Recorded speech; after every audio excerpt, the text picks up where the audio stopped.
The recipes for this show and the complete series of great tastes are available on the greattastesmb.ca website. And one recipe from today's show will be in the classified section of the Winnipeg Free Press. Welcome back to Great Tastes of Manitoba. We're here tonight, Manitoba beef producers and Elizabeth Harms, and underrated cuts of beef. How we can show a little bit of love to maybe some things that you would just pass by typically at the grocery store. But what we have right now is a South American beef shank stew that we're going to make for you. Yeah. So let's talk about the beef shank, and you're actually saying that a lot of people don't even know that it exists, that it's a thing. Well, yeah, it's kind of unfamiliar. A lot of people would say, what? I don't even know if you can get it at the superstore or regular grocery store. I don't know how many times I've actually seen it, but this is what it looks like. You can get it bone in, bone out. I've prepared it by cutting the bone out and trimmed some of that fat around the edges and just cut it into more of those chunkier bite-sized pieces that you are familiar with in a stew. Right. So what is it about this cut that would make you actually, we'll say, seek it out, or if you see it, you're like, oh, there it is. Heard Elizabeth talking about it on Great Tastes. So what is great about this? It's a great braising cut again, so low and slow. It's very similar or comparable to, say, beef short rib, which is probably something you would see on a grocery store shelf. Right. But is a little more on the less expensive side, shall we say. Okay, economical, great.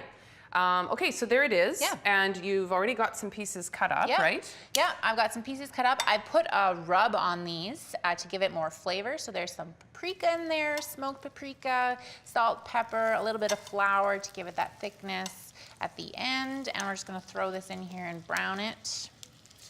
And we've already got some brown, because like typically you would want to do this in batches. Like how much, because you've got this pot. Yeah.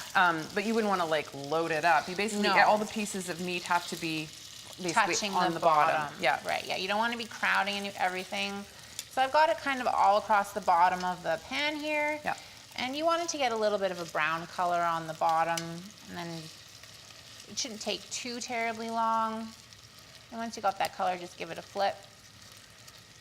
And yeah. Okay. Yeah. And then what else we've got? Now we've got a load of vegetables here from Peak of the Market: onions, carrots, lots of other good stuff. Yeah. Are there two sprigs of? We could have like a rosemary dual. Yeah. Are there two?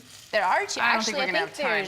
There are two, although one of us would be very, very outnumbered compared to the other one. Yeah, unfair advantage there. Yeah, we don't want to go there. Skip that. Yeah.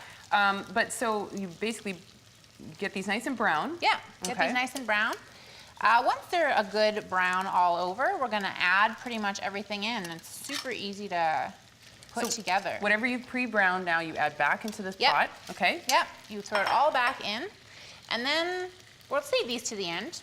Okay. Throw those on top. You're the expert. Yeah, I've got some potatoes, carrots, and onions in here. Yeah, potatoes, there we go. Yeah. Okay. All those things that are great in a stew. Now this is kind of a two-parter here. Yeah. Do you need the oven mitts? I don't want you to burn yourself here. Not quite yet. My fingers still got something in them. Oh, okay. All right, so we're gonna leave the tongs for the time being. We're gonna switch to a wooden spoon. So now comes the flavor part. I've got tomato paste. Garlic. Garlic. You are a woman after my own heart, let me tell you. Garlic, garlic, Look at all garlic. that. And then the liquid. So we've got some beef stock. Which I guess you could do, like, get the pre-jarred or the absolutely, in the box, yeah. or you could have the your concentrate stuff, and all you have to do is add boiling water, and you're good to go. And I guess what's cool is you've got the bone, right, from the shank, so that you could actually make stock and then have it for next time to make your stew. Yeah.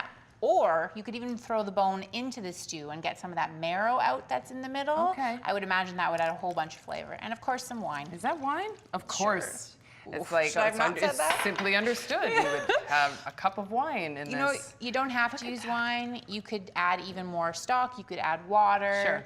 Whatever you like cooking with. But I mean, the wine, I mean, it really gives it something. A little bit of depth of flavor. Sure. Yeah, for sure. Okay, so there we have it. Now, but this is not something that we just do on the stove. No.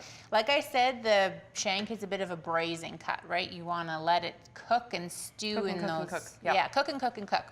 So, in a perfect world, this would come to a boil. Okay.